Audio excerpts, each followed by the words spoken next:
வாழ்க வையகம், வாழ்க வளமுடன். வாழ்க்கை மலர்கள். நால்வோர் நற்சிந்தனை. ஏப்ரல் 7. தலைப்பு: சீர்திருத்தமே வாழ்வின் வளம். மனித இன வாழ்வானது முன்னேற்றம், சீர்திருத்தம் என்ற இரு வகையாலும் வளம் பெறுகின்றது.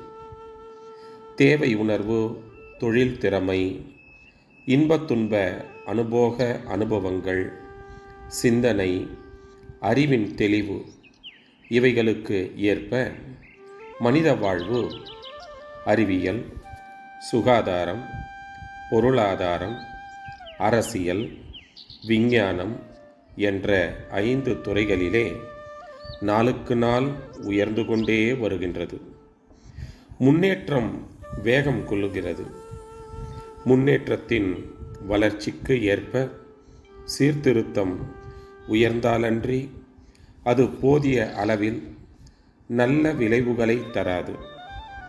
சீர்திருத்தத்தின் வளர்ச்சி குறைந்திருக்கும் அளவிற்கு ஏற்ப முன்னேற்றத்தாலேயே தீய விளைவுகளும் உண்டாகிவிடும்.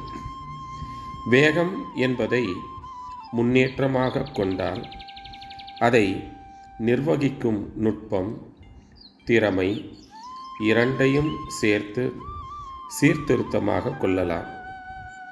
எளியதாகவும் வேகமாகவும் வாழ்க்கை தேவை பொருட்களை பெருக்கிக் கொள்ளும் சக்தி உயருகின்றது என்றால் அதுவே முன்னேற்றமாகும். பெருகும் பொருட்களை சேமித்து நிர்வகித்து தனி மனிதனுக்கும் சமுதாயத்திற்கும் அப்போதும் பிற்காலத்திலும் தீமை பயக்காத வகையில் அளவுடன் அனுபவிக்கும் முறையே சீர்திருத்தமாகும். இத்தகைய சீர்திருத்தமே ஒழுக்கம் என்றும் பேசப்படுகின்றது.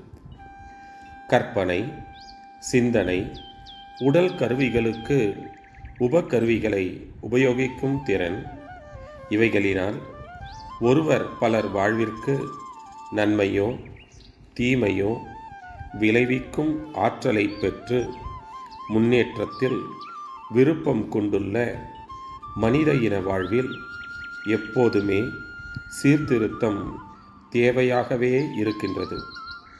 சீர்திருத்தம் என்பது அறிவின் உயர்ந்த நிலையையே உணர்த்துகின்றது. அது மதம், அரசியல் என்ற இரு வகையில் போதனைகளாகவும் சட்டங்களாகவும் சமுதாய வாழ்வில் பயன்படுகிறது.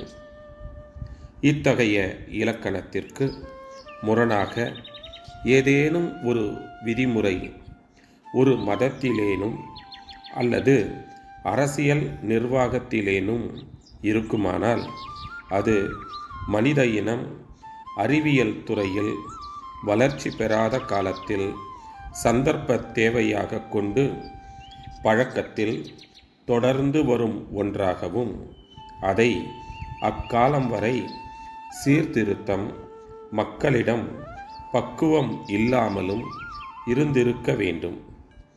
அவை இவ்விலக்கினத்தின் கீழ் அக்கால தேவைக்கு ஏற்ப தோற்றுவிக்கப்பட்டிருக்க வேண்டும். அல்லது மயக்கவாதிகளாலோ கயவர்களாலோ சேர்க்கப்பட்டிருக்க வேண்டும்.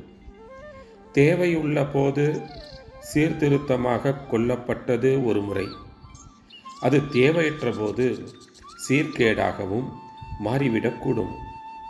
இயற்கை அமைப்பு, எண்ணத்தின் ஆற்றல், பொருட்களின் தரம், அவைகளை அனுபவிக்கும் முறைகள், இன்பத்துன்ப இயல்பு என்ற ஐவகையும் அறிந்து நெறி தவறாது ஒழுக்கமுடன் தானும் வாழ்ந்து பிறரையும் வாழ வைக்கும் ஆற்றலும் கருணையும் உடையோன் சீர்திருத்தவாதி என்ற உயர்ந்த சொல்லுக்கு தகுதி உடையவனாகின்றான்.